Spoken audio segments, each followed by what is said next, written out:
Há 20 anos, com 3 amigos, criou o grupo de comédia que mais influenciou o humor nacional. Os Gato Fedorento saltaram dos blogs para conquistar a televisão e, após uns anos fora dos ecrãs, em 2018 lançaram um canal de YouTube onde foram colocando alguns das centenas de sketches que fizeram e, nas palavras de Ricardo Araújo Pereira, este canal era o brinquedo do Miguel. Vamos então descobrir em que outras brincadeiras é que Miguel Góis se tem visto envolvido nos últimos tempos.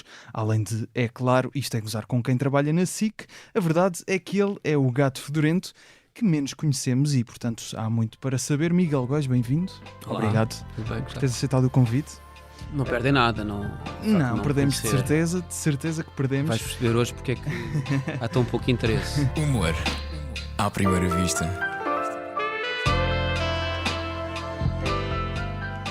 Eu acho que há interesse. Há uma característica que te apontam sempre que és mais tímido. Eu quando recebi aqui o Guilherme Fonseca pela segunda vez, ele enumerava algumas das características dos mais jovens do grupo de Isto é Gozar com Quem Trabalha. Nós já te conhecemos desde Gato Fedorento, é verdade, mas talvez por isso, por seres o mais tímido, vamos tendo apenas algumas pistas de como é que és enquanto humorista. Portanto, queria saber o que é que trazes à equipa. Como é que és enquanto humorista? Mas dentro a equipa Isto é Gozar com Quem Trabalha. Eu realmente, isso é uma pergunta difícil, não é? Porque Começamos logo sim, com perguntas o que difíceis. eu trago, é possível que a gente agora descubra que não trago nada. Não, de Portanto, certeza. eu agradecia que tu não fizesses perguntas que nos fazem ter descobertas perigosas. Eu estou aqui para essas perguntas, isto então.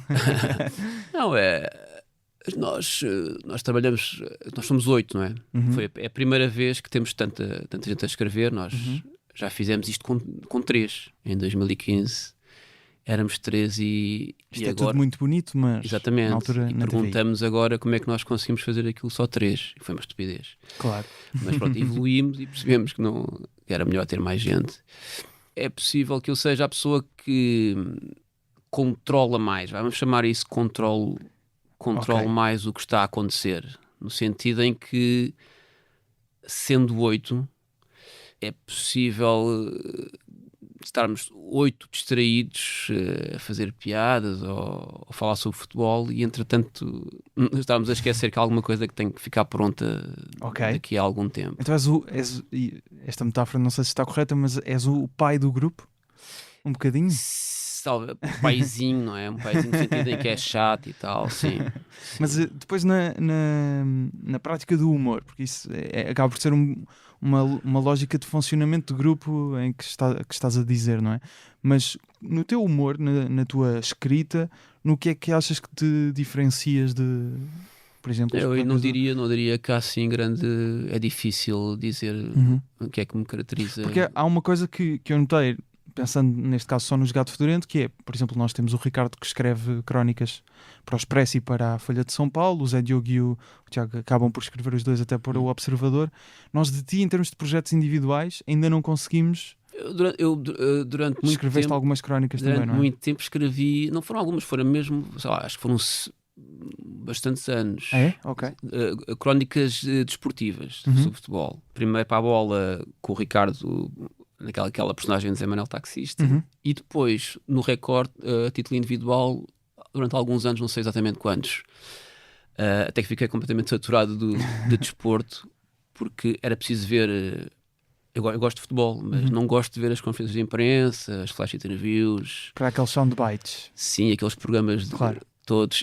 Cansei-me disso e então quis sair. Mas tu continuas a escrever textos desse género para ti, ou seja, sem publicar? Sim, eu não gosto muito de falar sobre coisas que vou fazer, mas depois terei todo o gosto em vir cá Ok. falar sobre o que fiz.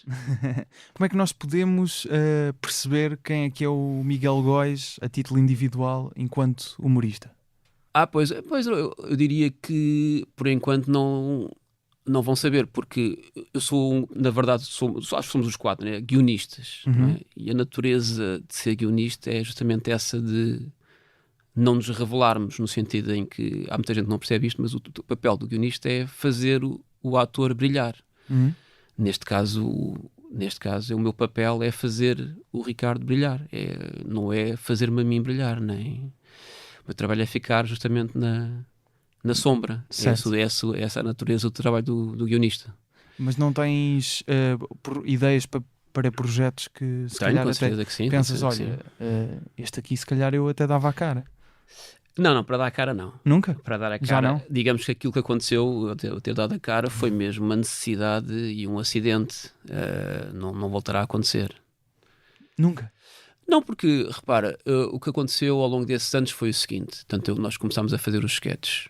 E é impressionante, porque quase todas as tarefas que implica quando fazemos um sketch, quase todas as tarefas me interessam, menos a minha representação. Ou seja, interessa-me a representação dos outros, interessa-me a realização, interessa-me a edição, o som, tudo, menos o que eu estou a fazer em termos de representação. E nesse sentido, nota-se que não tenho muito futuro. Então, mas há outros papéis que se podem ter, não é? Na construção, seja de uma série, um filme, em que podes estar envolvido em todas essas partes, menos na parte do ator. Exatamente. As tuas ideias vão ao encontro dessas áreas de teatro, cinema, séries? Uma das coisas, por acaso, uma das coisas que me entristecem é justamente o ver que não há comédia no cinema e no teatro que arrasta as pessoas, que entusiasma as pessoas. Uhum. Isso é uma coisa que me deixa um pouco triste e não vejo razão para isso acontecer, a não ser o facto de não aparecerem bons textos, parece-me, não é? Portanto, eu acho que não é pela realização, não é pela representação que a coisa falha. Uhum. Eu acho que a coisa falha pela parte dos guiões. Infelizmente, ainda não temos assim, não há um trabalho consistente de escrita de comédia no teatro e no cinema. Então, por exemplo, pensando neste caso em Gato Fedorento, vocês os 4 tiveram muito sucesso de facto na parte de programas com sketches. O Magazine misturava um bocado sketches de atualidade. Sim. E depois assim algum... Foi uma passagem exato, para o formato atual, sim. Exato, e depois as versões mais recentes que vão buscar a influência do Jon Stewart no Daily Show, programas assim de política, atualidade informativa. Durante o vosso período de atividade, digamos assim, nunca surgiu agora queria uma série ou queria um filme ou uma peça de teatro? Isso nunca foi uma coisa dentro do grupo? Sim, eu era daqueles mais adeptos de fazermos um filme, sim. E essa ideia foi descartada? Acho que votei vencido, sim. Ok. Até pela influência que vocês falam muito dos Monty Python, tiveram um grande destaque nessa. Sim. E tu individualmente vais tendo ideias para essas áreas, então? Pelo que me estás a dar a entender? Basicamente eu tenho ideias para tudo. Para tudo? Sim. A mente, não sou só eu, a mente, se falares com qualquer criativo, aparecem coisas que nunca vão ser feitas sequer. Aparece de tudo, não é? Portanto, ideias para tudo eu tenho. Agora, não é preciso haver uma consistência assim de dedicar-me a uma coisa, não é? E porquê é que elas não avançam? Até agora, sim. Até agora não foi uma prioridade na minha vida. E algumas vão passar a ser? Com certeza que sim. Porquê nesta altura então é que vão passar a ser? Porque eu não sei se sabes, eu tenho 4 filhos. Já fui informado. E para mim sempre foi muito importante a vida familiar. Claro. E portanto houve ali uma fase terrível quando os Gato Fedorento apareceram, terrível no sentido de carga de trabalho. Ou seja, não foi normal, foram 4 anos, 4 ou 5 anos. E nessa altura já eras pai, portanto. Já era pai, sim. E era impossível continuar daquela maneira, porque não se fazia mais nada a não ser trabalhar. Foi um trabalho muito recompensador, mas também convém ter uma vida. E eu sempre tive esse desejo de ficar em casa a criar os meus filhos. E isso aconteceu. E agora está a aproximar-se uma altura em que se calhar vais apostar mais. E agora há o síndrome de abandono do ninho e portanto é possível que se vá preencher esse vazio com mais coisas, sim. Ok, e dentro desses projetos, até porque mais à frente vamos ouvir um certo que selecionaste de comédia, que eu acho que também espalha isso, estas ideias que vais tendo, já mencionei aqui teatro, cinema, séries, há alguma em concreto que já sabes que te vais focar nela? Sim, não, mas é tal coisa que eu te disse. Queres revelar só, mas já tem, ou seja, eu estou a perguntar se já tens esse plano de esta vai ser aquela. Já está definido. Sim. Portanto, okay. Já está fantasiado. Vamos usar a palavra. acho eu, pelo menos do que conheço da tua carreira, nunca foste para esse ramo de agora vou escrever um filme, ou agora vou escrever uma série, agora vou escrever Não, uma exatamente. peça. Porquê? Porque Como é que te sentes a escrever esses tipos de texto? é muito estranho, porque o que nós notamos foram tantos anos a escrever sketches, tornámos-nos peritos naquilo, não é? Ao fim de alguns anos nós sabemos Certo. controlar bem a técnica do sketch. Só que, claro, que ao mesmo tempo aquilo foi muito praticado e não praticaste outros formatos, Outros não é? formatos, sim. Que têm outras estruturas e outras regras. E isso para quem quiser fazer essa passagem é muito complicado. Não é por acaso que é uma coisa que não se vê a acontecer. Sentes mais difícil então escrever coisas longas? É muito mais difícil, sim, muito mais difícil. Digamos que o sketch é uma técnica uma bastante terça-feira. fácil. Sim, é bastante fácil. O que é que gostas de ver nesses ramos? Comecemos, se calhar, pela séries e cinema. O que é que te fascina mais? Ou quem é que te fascina mais? Pronto, o meu herói, não é? O meu herói é o Mike Nichols. Acho que não conheço. O Mike Nichols é incrível, de certeza conheces. Portanto, ele começa no teatro. Se não me engano, a primeira peça que ele encena, ele ensinou muitas coisas escritas pelo Neil Simon. Ok. A primeira coisa, se não me engano, a primeira coisa que ele encena no teatro e há logo um êxito impressionante é o Barefoot in the Park. Mas depois faz The Odd Couple. The Odd Couple conheço. Exatamente. E depois passa para o cinema e é logo um estrondo com The Graduate, Ok. com o Dustin Hoffman. É logo o primeiro filme, é logo um... Não estou a ver esse. Pois, é um filme, é incrível, Ok. é uma comédia. Portanto, é americano. É americano. Ele é americano. E ele fez a transição de... Ele fez a Ele transição também faz a adaptação do Odd Couple para a série, ou não? para o cinema. Mas também houve uma série. Também. É capaz de... houve uma série, acho que era aqui em Portugal, havia uma série que era inspirado no The Odd Couple, que era o Miguel Guilherme e o Henrique Santana, se não me engano. Espero não me estar enganado no nome. Que era inspirado no Odd Couple. Já não me lembro então. Sim. Não, isso são coisas já muito antigas. Era já preciso seres velhinho. Tenho justificação então. Claro. Mas ele portanto passou pelas três áreas, é isso? Passou pelo teatro e cinema, Sim, pelo menos. atenção, ele no princípio ele passou por tudo, porque ele no início até faz ele próprio era ator de comédia de improviso. De improviso. Sim. Okay. Ainda a preto e branco, portanto se pode ir ver ao YouTube com a Elaine May. Era uma dupla de improviso que também teve bastante sucesso. Ok. Portanto, ele faz mais ou menos que anos, só para situar? Aí deve ser 50. 50. Deve ser 50, sim. E, portanto, ele passou por tudo. Passou, portanto, representação, depois encenação no teatro e depois passa para realizador. Até ao fim da carreira fez filmes incríveis. E nomes mais recentes? De realizadores.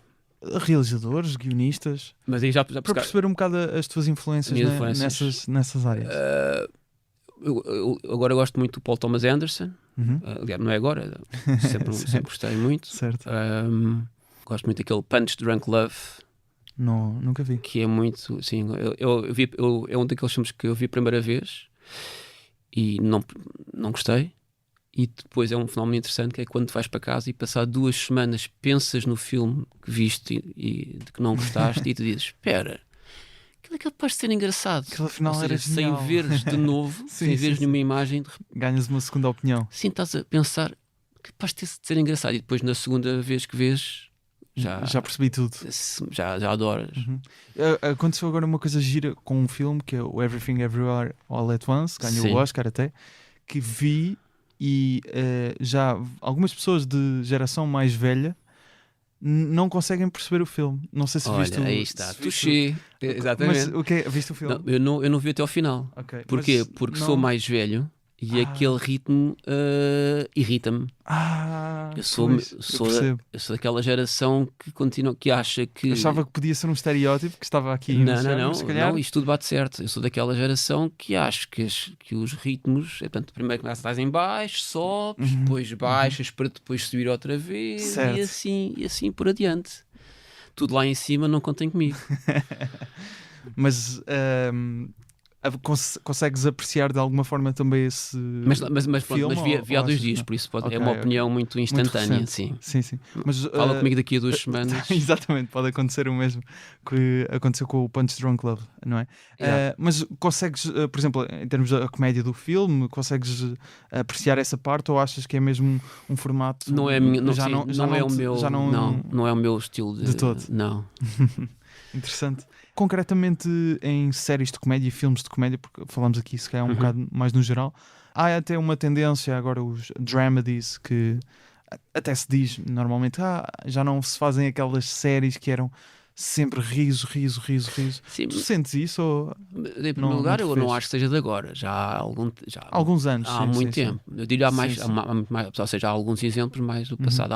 Eu agora não me lembro do título, mas há um passado no hospital, eu já não me lembro agora, depois eu mando, mas eu diria que esse já tem 20 ou 30 anos e é tipo Dramedy. sim, Ok. portanto não é de agora, pode estar mais em Sim, voga sim, agora, sim. Ora bem, qual era a pergunta?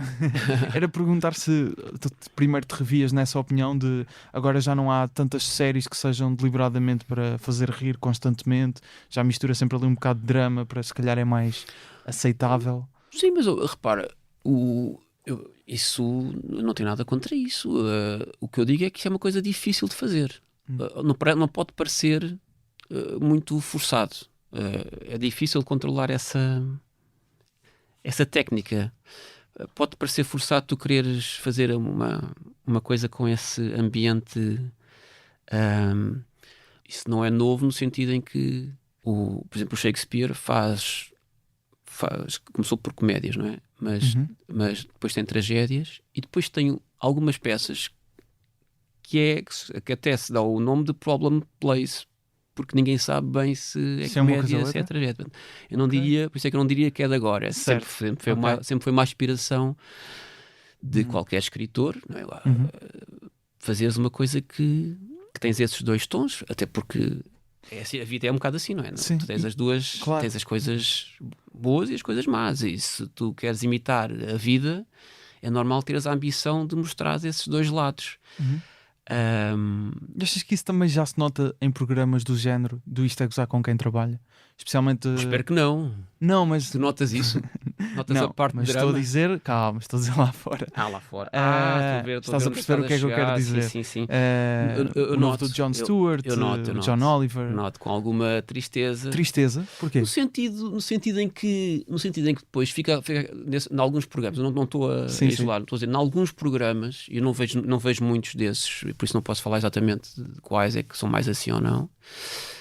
Em alguns eu noto, não sei se estou a ver mal, noto que a ideia deles é de escrever um panfleto e depois vendê-lo com algumas piadas lá pelo meio.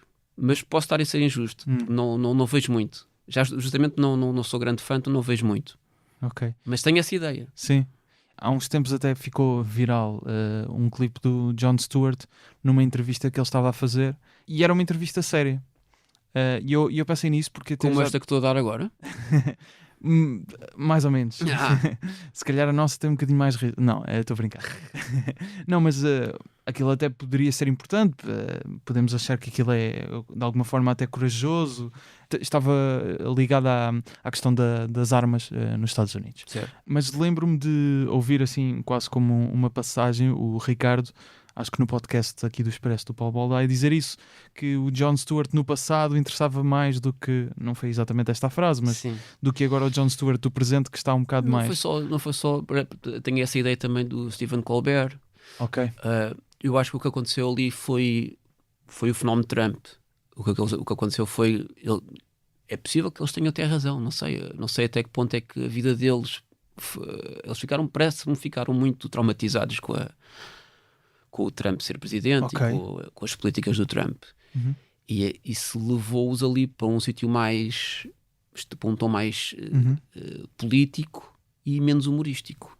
O Gregório do Vivier, que tem um programa mais ou menos dentro desse género no Brasil, o Greg News, ele dizia isso aqui no podcast, que é quando tem um país tão tendencialmente a cair para o fascismo, palavras dele, ele não conseguia desligar essa questão de ter que atacar esse poder.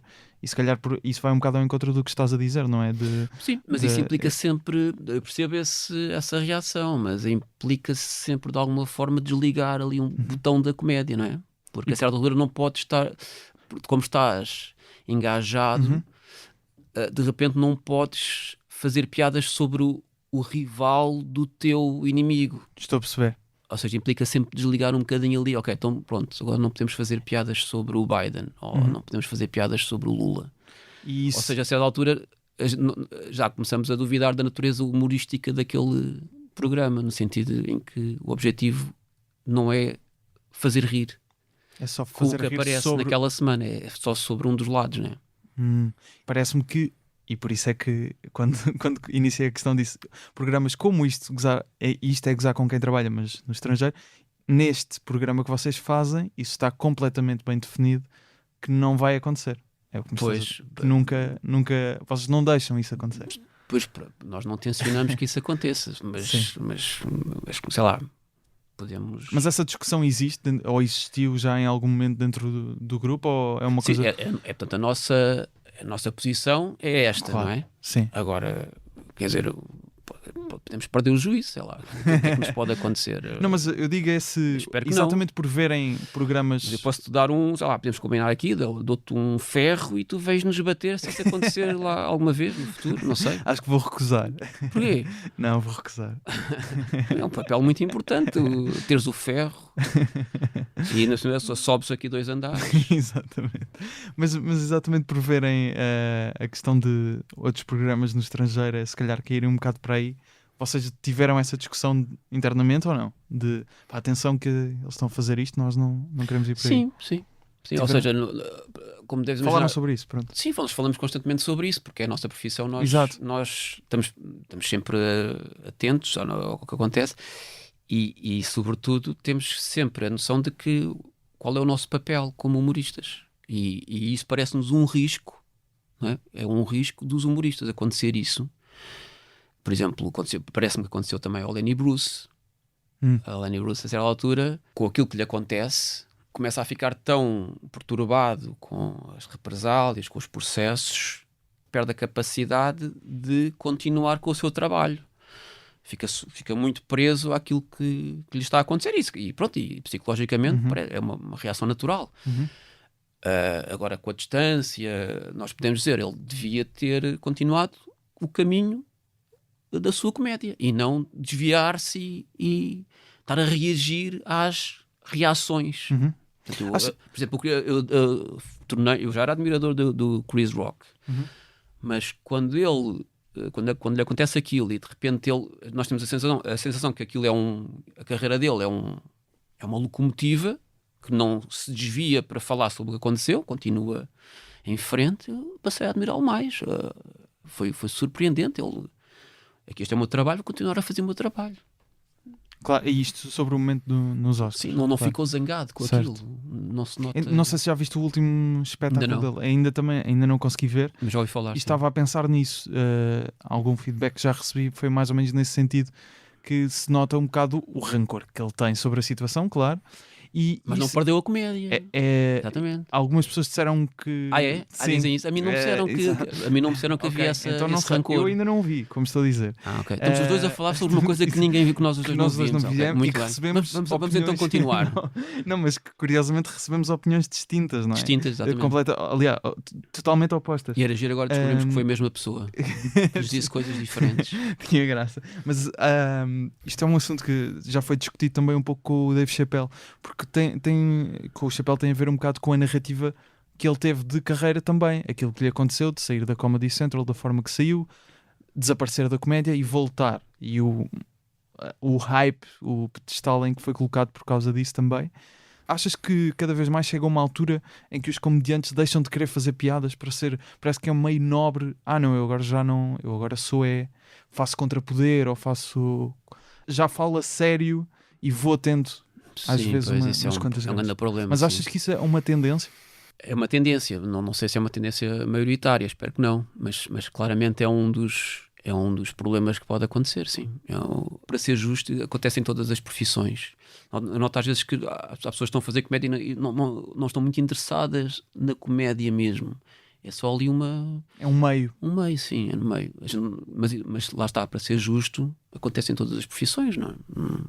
É uma coisa legítima. Lembra-me também de outra coisa que o Ricardo por acaso referiu há uns tempos no Alta Definição. Ele falava de os tipos de humoristas, e isso vem um bocado até no seguimento disto que estamos aqui a falar, mas ele mencionava um que eu achei interessante.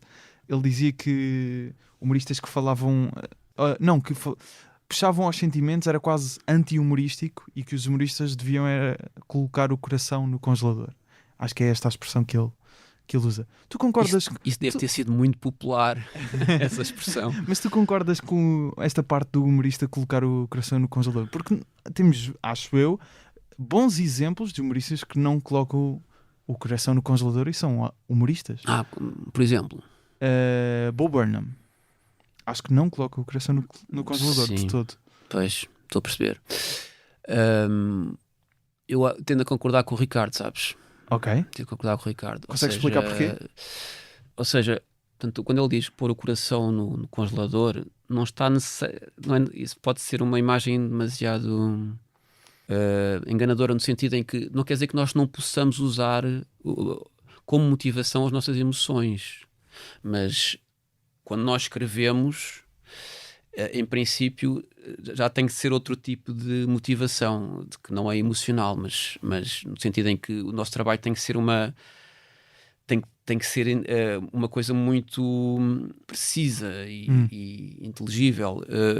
O que ele quer dizer, parece-me é, quando nós temos o coração no congelador, nós não estamos ali a falar como se fosse um editorial. Aquilo não é o nosso trabalho do humorista, não é um trabalho editorial, porque se fosse, nós teríamos essa função de defender um ponto de vista em detrimento de outro ponto de vista. Portanto, não é esse o nosso trabalho. Às vezes nós temos um ponto de vista que não é o nosso e que é humorístico, E por isso dizemos. e por isso vamos embora, Claro. por esse caminho, Pela piada. porque isto é engraçado. E tu pessoalmente podes não concordar com esse ponto de vista, mas quando és humorista, tu vais por aquele caminho porque é muito engraçado, Claro. porque vês que Sim. aquilo é um caminho que vai fazer as pessoas rir, não é? A minha perspectiva não era tanto nesse sentido. Pensar nesse sentido pode levar a crer que são quase máquinas, não é? É piada. Não que seja tudo matemático, mas que temos que fazer tudo pela piada, ou seja, e que eu concordo, apoio até, mas acho que há boa comédia que parte exatamente de aquilo que associamos ao coração, que é os sentimentos que as pessoas têm, seja histórias pessoais. Sim, mas é sempre trabalhado, não é? Claro No que é sentido sempre que quando sim. trabalhas já não estás a usar o coração, ou seja, o coração até pode ser a Mas- motivação, mas depois tens de trabalhar aquilo com o cérebro. Sim, trabalhar é que eu servo, Sim. claro. Mas, Ou seja, essa ideia de que ou seja, quando eu no pus o meu coração na página, Sim. quer dizer, nunca é bem assim, Sim, não é? sim, até porque nós A coisa ligamos não os sai num sentimentos ao jorro. coração, mas está tudo no cérebro, não é? Sim, exatamente. Sabemos isso. Mas apesar daquele processo de minúcia, não é? De estar ali com agulhas a mexer, a escrever o texto, claro, isso tem que ser muito cerebral, não é? Cerebral, exatamente. E daí percebe-se a ideia do congelador. Mas acho que partindo da ideia de que estavas a dizer, apesar da motivação vir dos sentimentos, eu acho que também há coração no processo de escrita. Nem que seja, até por exemplo naquelas séries que estávamos a dizer ali, os dramedies, que fazem essa mistura até, e às vezes podem ter grande segmento de piada, mas agora aqui para finalizar assim, se calhar uma ideia mais pronto, digamos, identificável ou algo desse género, e eu não desvalorizo o humorista por isso. Não, claro que não. Não é?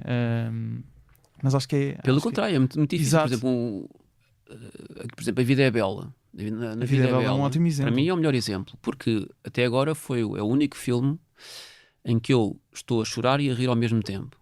E isso, Exatamente. e tanto só foi acho que é um caso na minha vida toda. E portanto, isso tem que ter algum mérito. Claro. Quando se claro. consegue fazer as duas coisas ao mesmo E tempo. achas que isso, esse trabalho de escrita de um filme como A Vida é Bela não tem... Eu acho que tem as duas, coração e cérebro, não é? Sim, mas é possível que essa imagem do coração no congelador seja só. Sim, claro. Pareça mais do que é. Na verdade, Sim, o que eu quero sim, dizer sim. é que tem que ser trabalhado, tens que trabalhar a ideia e com o cérebro e não com o coração. Tu disseste no início. Deixa-me só dizer, Diz. porque há muito, às vezes em quando a gente ouve o discurso, não sei se era nisso que ele estava a pensar, hoje a gente ouve o discurso de aquilo saiu-me num jorro. Sim. Não sei se não seria sobre isso, era preciso ver do que é que ele estava a falar. Sim, eu acho que é também contrariar aquela ideia de que parece que é só brotar na Exato, página e exato. sai, não é? Sim, Claro. o que pode que ainda está muito associado à comédia. mas depois tem que haver Sim, a claro, edição, depois tem que se olhar para aquilo Sim. e editar aquilo. Claro. Tu estavas a dizer no início que uma das características que tens dentro do grupo é se calhar mais controlar, e lembro-me também de ouvir dizer que às vezes quando existia, se calhar não estavam tão seguros quanto a um programa ou uma piada, se calhar recaía um bocado sobre ti achas que isto está bom, Miguel? Como é que chegas a esse papel? Mas quem é que diz isso? Acho que é o Ricardo. O Ricardo. Já não tenho a certeza, mas... Bem, não sei se isto é bom ou mau, né? mas eu tenho a mania que acerte. Não sei, mas eu sempre fui assim, sempre fui ter. Posso me enganar e engano-me certamente. Tenho sempre uma justificação para isso, porque é que me enganei. Mas na altura parece-me. Estou certo, quer dizer, acho que estou certo. Tenho uma convicção forte. Não estou só a fingir, mas tenho uma convicção forte. Olha, isto vai resultar, isto não vai resultar, é mais assim. O que não quer dizer. Atenção, muitas vezes as coisas não vão como eu quero, como é óbvio. Claro. Há discussões e às vezes há votações e não sei o quê. Votações? Às vezes temos que votar. Sim. São 8, às vezes há empate ou não? Raramente há empate, raramente há. Mas o Ricardo continua a abster-se. Não? É muito irritante, está. É muito irritante. Mas estavas a dizer, eu estava a perguntar como é que chegas a esse papel? Pois. Sempre foste assim, por natureza. É isso? Obsessivo, sim, quase. É sim. isso? A minha mulher acha essa minha característica encantadora. Esta certeza, isto é assim, acha encantadora. Mas quando é que te aconteceu assim com o programa, isto a gozar com quem trabalha, estar certo de uma coisa que ia resultar todas as semanas. Mas lembras-te assim de algum caso mais específico que tinhas uma certeza, epá, este vai. Não me lembro assim nada muito concreto, porque acontece algumas vezes. Não, às vezes digo assim, vai assim e isto vai falhar. Eu não digo, mas estou a pensar, não, isto vai falhar. Vai ser um rotundo fracasso. E às vezes resulta, não? Não, resulta, claro. Porque, atenção, ninguém consegue. Claro. É sempre um mistério, não é?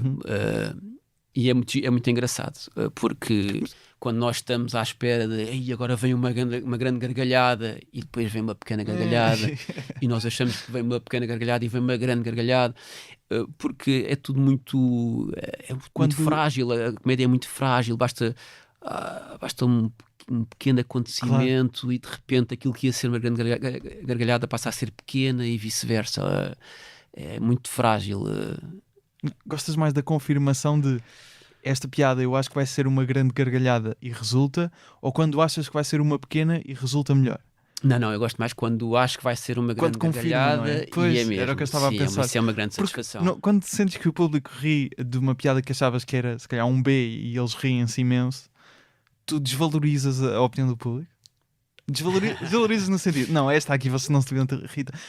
Não é desvalorizar no sentido de sim, eu percebo que não percebem nada do assunto, a dizer, mas sim, eu faço isso. Acontece, não é assim tão engraçado. Isso é mesmo uma coisa de humorista, não é? De ter quer dizer, eu não tenho certeza que todos sejam assim. Suponho que é uma questão de confiança, ou seja, se eles estão a rir-se assim de uma que não é nada especial, se calhar daqui a pouco vai ser uma grande piada e eles não vão rir assim tanto. É uma questão de perca a confiança. E dentro do grupo há mais pessoas assim como tu, nesse aspecto, que têm essa certeza firme sobre piadas, ou acabam por ser se calhar um pouco mais inseguras? Não, também há pessoas assim como eu, sim. Ou seja, cada um luta pela sua piada? Pela sua piada, sim. Luta pela sua opinião. Ok. Sim. não estou a imaginar que seja assim uma discussão particularmente acesa, porque acredito que se tu disseres uma piada que todos achem melhor, devem concordar contigo, calculo eu. Como é que tu defendes uma piada tua? O que é que tens que... Não, mas eu não é necessariamente minha, ou seja... Ok, mas, Sim, então como é ou que seja, defendes alguém diz certa uma piada e eu digo, isto é incrível, Sim, sim. vamos pôr isto, e alguém acha que não, mas não porque não é muito rigoroso, ou Ok. há aqui este problema, pode haver vários problemas com a piada, não é? Tenta-se desconstruir o máximo possível para perceber que falhas é que podem existir em cada uma das opções, é isso? Sim, nós discutimos muito Palavras minuciosamente, Uhum. muito minuciosamente, mesmo a ordem, continuamos a fazer merda na ordem, às vezes Claro. depois vemos, caraças, era ao contrário, não é? Portanto, a segunda parte devia estar em primeiro lugar. É incrível como temos erros ainda, ficamos sempre surpreendidos com a nossa estupidez. A melhor forma para perceber a ordem é ler alto, ou não? Ler alto ajuda, mas nós temos que passar à frente e às vezes não temos a atenção que devíamos ter em todas as palavras, em todas as frases. Estamos a pensar já noutra coisa qualquer que se vai passar, Claro. ou que se está a passar ali na edição. Claro, ou seja, as várias fases do resultado final a serem construídas ao mesmo tempo. Ao mesmo acaba por- tempo, aquilo é por tudo feito resultar ao nisso. mesmo tempo, sim. Claro. Vamos então falar do certo que trouxeste. Sim. É a primeira vez que temos teatro, acho eu. Mentira, não, já tivemos o musical, o Book of Mormon com o ok. Porchat, mas neste caso não é musical. Eu não fazia ideia do que era isto. É da peça The Importance of Being Earnest, do Oscar Wilde, É a peça de teatro mais engraçada de sempre. de sempre. De sempre. E já viste a peça ao vivo?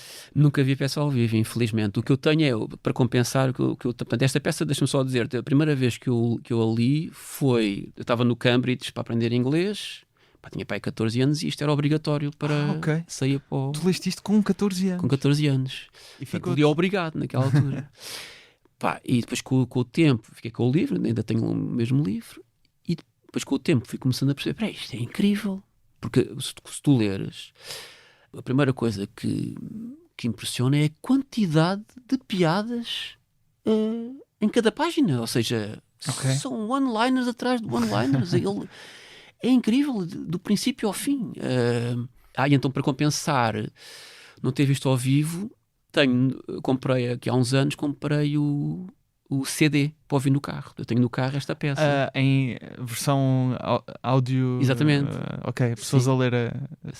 Ou seja, não é bem ler no sentido em que... Sim, a interpretar, claro. É interpretar, mas acho que são mesmo os autores, aliás, os atores Da peça original. da peça, acho que é desta versão. Pelo menos a Lady Bracknell, acho que é a mesma Ok. atriz que eu tenho Exato. que acho que é a melhor Lady Bracknell de sempre. Ok, então vamos precisar aqui de contextualizar um pouco quem nos está a ouvir, mas o certo que tu escolheste é a Lady Bracknell a inquirir Jack Worthing. Sim, é um pretendente exato. à sua filha e estão os dois, portanto, a filha... Contextualiza-nos primeiro, se calhar, a história em si. Sim. Só para percebermos um bocadinho. Eu acho que o essencial é isto: portanto, está a filha dela está com o Jack Worthing e entra a Lady Bracknell e assiste ao facto de eles estarem muito juntos, não é? Então, acho que ele, não sei se ele está, acho que está a pedir em casamento, está a pedi-la em casamento. E ela vê-os muito juntos e pede imediatamente para eles se afastarem, para ela sair. A filha diz que quer casar com ele e então a mãe, a Lady Bracknell, diz logo, calma, isso não vai acontecer e tal, saia só para eu falar com ele. E então começa a fazer uma espécie de uma entrevista, em vez de entrevista de emprego, uma entrevista de pretendente, para ver se o põe na lista. Ela tem um livrinho onde tem os pretendentes dela para avaliar, e então está a ver se ele entra nessa lista. E então faz algumas perguntas. Exato, e já vamos ouvir esse certo em que há uma parte desse inquérito para percebermos só melhor qual é a história da peça em si. É difícil sem revelar. Ok. É difícil, depois tu percebes que você não pode. Ou seja, posso revelar o seguinte: que é uma peça em que tanto quer o Jack Worthing, quer o Algernon, os dois têm duas identidades, na medida em que têm uma vida na cidade e uma no campo. Ok. Ou seja, há esta dupla vida e eles descobrem isso também mutuamente. Eles não sabiam, nem eles próprios sabiam que o outro também fazia isso.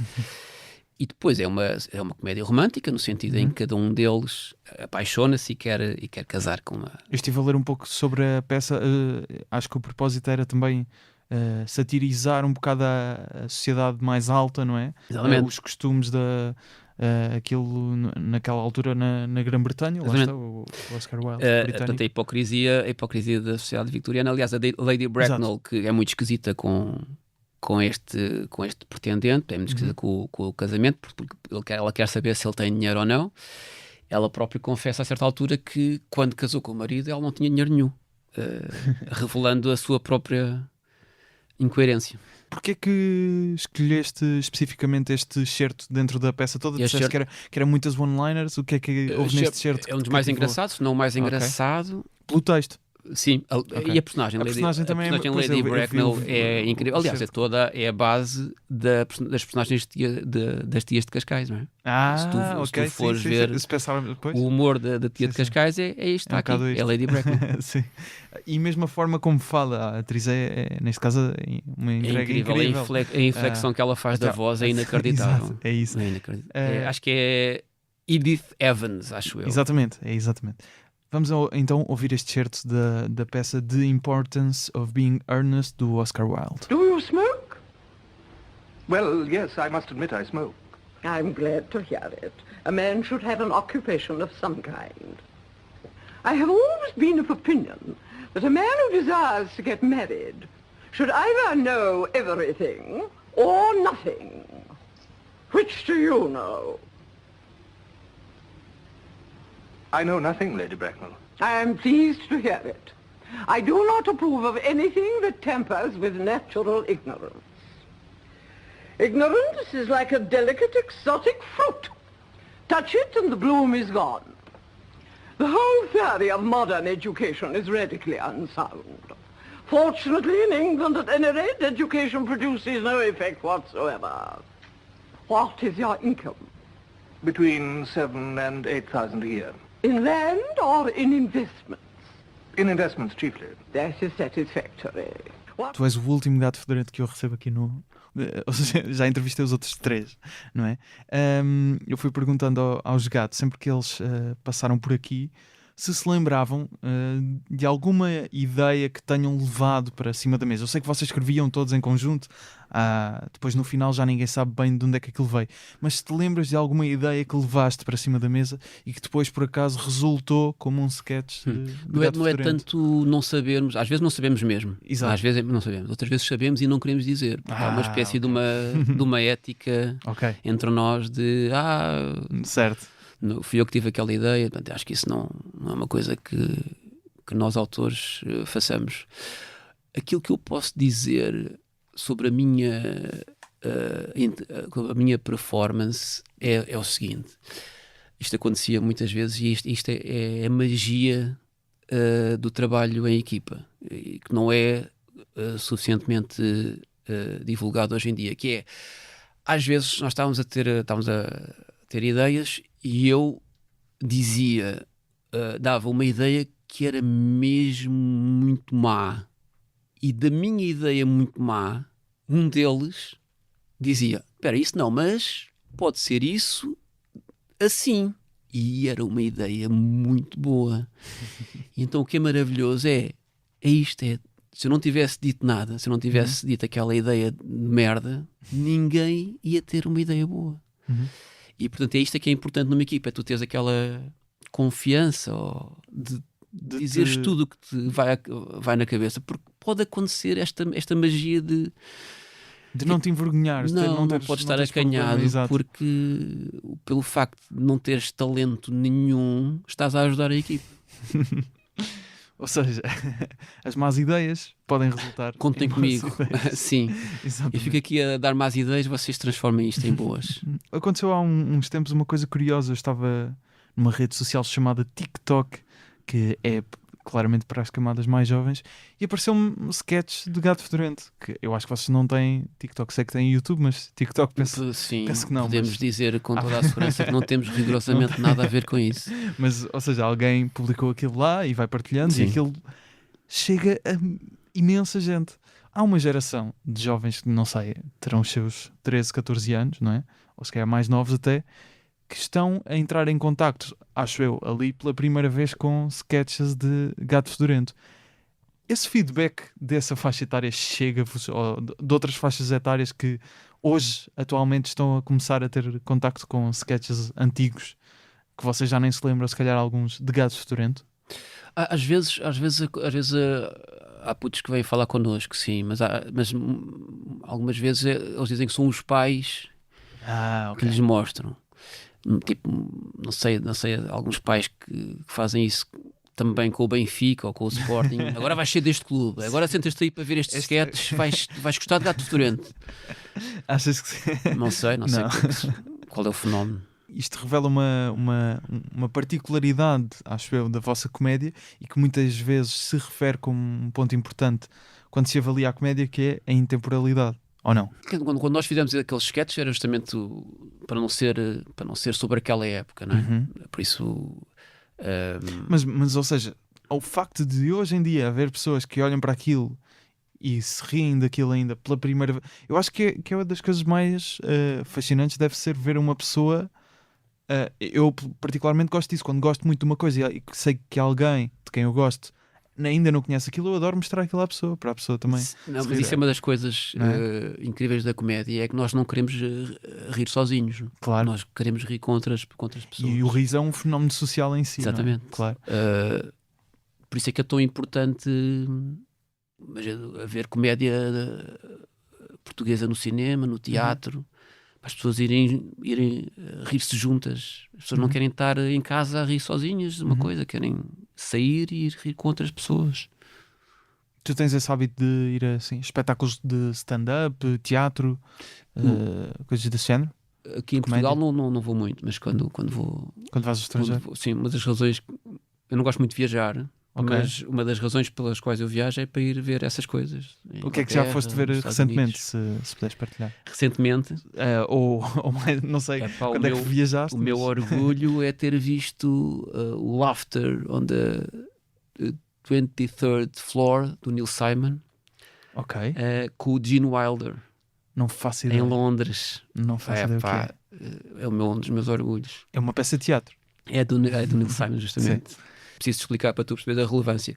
Aquilo é uma peça sobre uma sala de escrita de um programa de humor. Ok. Em que as personagens principais são os guionistas, é a equipa de Giro. guionistas de um programa de humor. E portanto, agora percebes Claro. porque é que aquilo Isso já foi há foi muito tão tempo importante. ou- Já foi há bastante há tempo, muito sim, tempo? sim. Stand-up costumas ver? Stand-up sempre que vou, fui recentemente a Edimburgo e Ao fui Festival ao de The Edimburgo? Stand. Não, fui ao The Stand.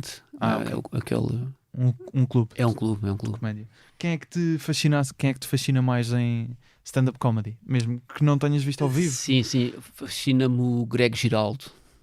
Sou um fã de Greg Giraldo. Certo. Fiquei A mesmo, roast, mesmo destroçado com a percebo. morte, com aquela morte dele, já foi há uns tempos. Não? aquela coisa dos medicamentos. Não consigo Claro. perceber bem como é que isso pode acontecer. O Greg Giraldo participava em imensos roasts. Imenso roast, mas Ele e o Jeff Ross. sim, ele era sempre engraçado, não é? E ele destacou-se nos roasts, mas o stand-up dele é incrível. Eu só por acaso só tenho um disco dele. Disco físico, portanto. Não tenho físico, tenho não? aqui no Ok. telefone, tenho Ok. um, porque acho que só consegui arranjar um, mas tem de haver mais. Sim, de certeza. Eu acho muito engraçado. Mas Bill Hicks também, gosto muito. São assim os meus dois preferidos. E a malta mais nova de Isto é Gozar com quem trabalha que faz stand-up, neste caso o Manuel Cardoso e o Guilherme Fonseca, Sim, o Cláudio Almeida acho que voltou. já começou a fazer o Cláudio Almeida, Foi, também não começou foi? a fazer, sim. Exato. Mas ainda em sítios está mesmo a começar, Exato, está é mesmo a isso. começar, sim. Não tiveste curiosidade assim em espreitar um... Já fui ver o Cláudio, Já? sim. Isso, mas já fui ver o Guilherme e o Manel também. E tu fazer? Nunca, não é? Ou... Eu Ok. diria que não, se bem que... Mas não disseste nunca. Não vou dizer nunca, eu diria que não. Qual é a Mas pode-me dar, reticência? sei lá, pode-me dar sempre isso. Não? É aparecer outra vez? É sempre essa? Eu vou dizer qual é o meu principal problema. Eu tenho uma memória muito má. Ok. Ou seja, isso não dá muita confiança. Zé Diogo Quintel usa a mesma desculpa. Usa a mesma Pois, desculpa. porque é muito importante ter uma boa memória para ter alguma à vontade É verdade, sim. em palco. Portanto, o facto de uma pessoa não ter uma grande memória tira logo um bocado de confiança. Percebe? Mas nunca houve aquela de vou só ali a um sítio em que... Por enquanto não, mas... E de certeza contigo deve haver uma... Deves pensar nisso, não é? Porque se tu fores fazer stand-up, apresentarem-te Miguel Góis a fazer stand-up, as pessoas vão saber quem és, não é? Mesmo que se calhar podemos assumir de cara, imaginemos que não Eles te podem conhecem, saber que... mas as pessoas sabem que o Miguel Sim. Góis pertenceu e pertence, aliás, aos Gato Fedorento, não é? Sim, mas podem pensar que sou o Tiago Dores. Isso era bom ou mau? Não? Eu não sei, eu sei que algumas vezes estava na rua e alguém me dizia Tiago, e eu pensava, bom, eu não me chamo Tiago, não preciso de me virar. Mas por isso também pode ser um entrave, não é? Ou seja, as pessoas já te vão conhecer como, já sabem que és humorista, depois é tipo, não, mas ele está a estrear-se, acho eu, nunca experimentaste Não. fazer stand-up. Estarias disposto, por exemplo, a ir experimentar no estrangeiro? Estarias confortável com o inglês? Lá fora não te conhecem. Imagina, agora a primeira vez que ias fazer stand-up era em inglês, em Londres ou assim. Mas porquê é que tu achas que no estrangeiro eu ia passar a ter memória? A parte da memória é verdade. Era no aeroporto que eu de repente vou, olha, lembro-me de tudo, Não, o texto todo. Estava só a pensar no fator de Não, ser não é conhecido. uma questão, pois não é essa a questão. É mesmo uma questão de, para aquilo é preciso saber exatamente Claro. esta palavra a seguir àquela. Claro. Eu sinto que ia trocar tudo. Sim, acho que ainda não existe esse efeito de ganhar memória através de aeroportos, não é? Há uma rubrica aqui no podcast, eu pergunto sempre aos convidados qual é a história de como é que conheceram. Como é que conheceste o Ricardo?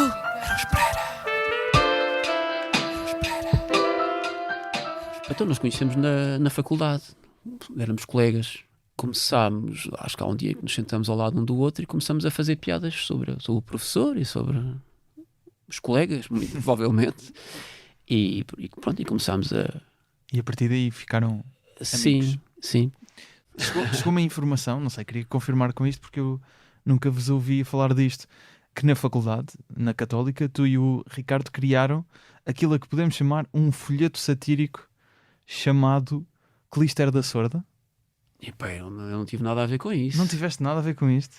Uma espécie de Harvard Lampoon, ou não? Não tive rigorosamente nada a ver a não ser como leitor. Como leitor, mas confirmas a existência. Existia isso, Existia mas eu não tinha isso. nada a ver com isso. Nada a ver com isso. Fontes seguras disseram-me que sim.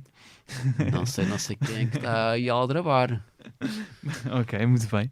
Quando recebi aqui gente mais nova de Isto é Gozar com Quem Trabalha, todos eles têm a história de quando receberam um telefonema com o convite para pertencer a esta equipa.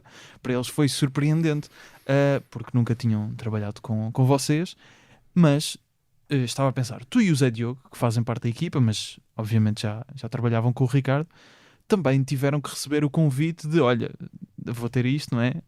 Queres voltar a este filme que é a televisão? Na altura, porque é que achaste que esta era a altura para voltar? Se estiveste reticente a voltar, porque como já disseste, é uma trabalheira, vocês até já falaram disso naquela altura da RTP, aquilo era um trabalho.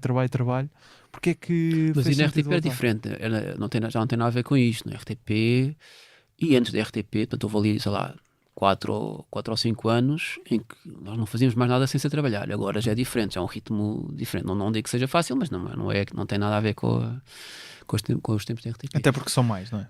Somos mais, exatamente. Não, eu acho que eu nem sequer me lembro do momento em que decidi fazer isto, mas não é uma coisa muito natural. Nós somos uma equipa, Mas nunca... vamos sempre juntos para Ok. todo lado, não, nem sequer se coloca a hipótese de Ok. nunca se colocou a hipótese de não se fazer, era sempre vamos fazer isto, não, Ok. depois logo se vê. Ou seja, já a partir já foi uma decisão também pensada em conjunto. Em conjunto, sim. por já vocês. não- Então, posto isto, também de certeza que em conjunto foram pensar em quem é que convidariam para a equipa, não é?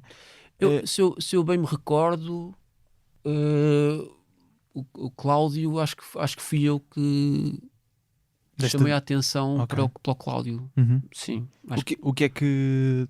Foi eu, mas não necessariamente para este projeto. Ou seja, lembro de dizer ok. de ver o Cláudio No canal Q? no canal Q e dizer: vocês já repararam naquele rapaz que está ali a fazer piadas? Está mesmo interessado em fazer piadas.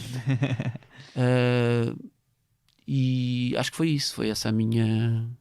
Fiquei impressionado com aquela determinação dele em fazer piadas. Não é assim tão frequente. Então, para terminarmos, Miguel, sugiro ouvirmos um certo do filme The Graduate, do Mike Nichols. Acertei no nome do senhor. Muito bem. Miguel, muito obrigado por teres vindo ao Humor à Primeira Vista. Obrigado, eu. Ben! We're all so proud of you. Proud. What are you going to do now? I was going to go upstairs for a minute. Oh, I meant with your future. Your life. Well, that's a little hard to say. Ben. Excuse me. Mr. McGuire. Ben. Mr. McGuire. Come with me for a minute. I want to talk to you. Excuse us, Joanne. Of course. Please. Thank you. Oh, he is It's just my friend. I look at him and I can't believe it. I simply can't believe it. I just want to say one word to you. Just one word. Yes, sir. Are you listening? Yes, I am. Plastics. Exactly how do you mean? There's a great future in plastics. Think about it. Will you think about it? Yes, I will. Enough said. That's a deal. Here he is now. Here's Ben. Excuse me just a minute.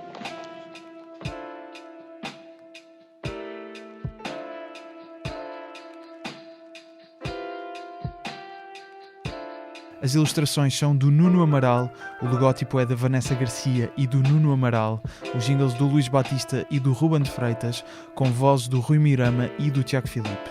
Há episódios quinzenalmente às quintas. Até um dia.